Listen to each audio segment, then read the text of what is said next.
Thank you, Chair. I am seconding this budget motion on the Silvertown Road Tunnel. Sian and I have been standing up against Silvertown Tunnel since before we were elected to the Assembly, and our predecessors led work against this climate-busting urban motorway. Now, I'm glad that we've carried on that work and worked with those members of the Assembly who understand the risks this tunnel poses. In January 2013, Sian stood on the banks of the Thames holding up a banner demanding no new roads in her former job, as Newham and Greenwich councils celebrated the Silvertown Road Tunnel proposals. And I've had to not only object to the tunnel, but a huge 3-level warehouse full of lorries proposed to be built in Silvertown. Newham and Greenwich have more recently expressed doubts, along with Southwark and Hackney, and the Mayor should have acted on those doubts. Opposition to the Silvertown Road Tunnel comes from all over London, as far as Hackney and Lewisham, where residents are going to see an increase in traffic. Now, TfL like to talk about this tunnel as removing congestion, but the reality is that it will result in more traffic clogging up both sides of the Thames. More traffic will be induced, more pollution and carbon emissions will blight our city and the communities living around and alongside the road.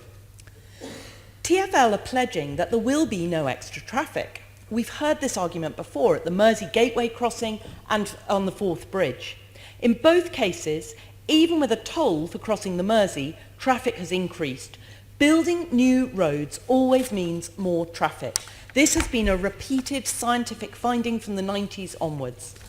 We should be reacting to this hard science and irrefutable data.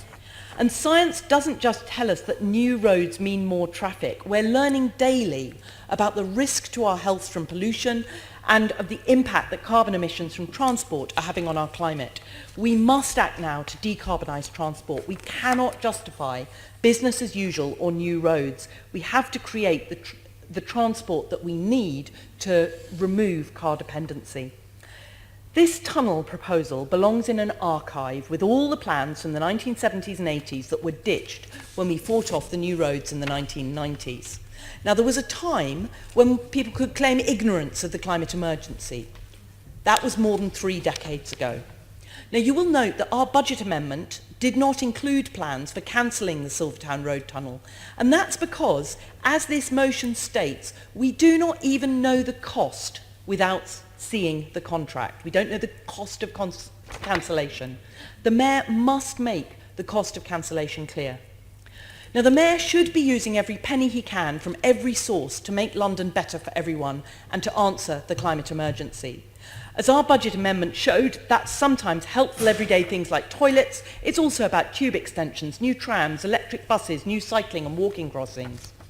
If the Mayor is serious about hitting his 80% target for walking, cycling and public transport, he needs to shift his focus away from behind the windscreen. I call on everyone in this Assembly to stand with the many Londoners campaigning against this road tunnel. I support the motion.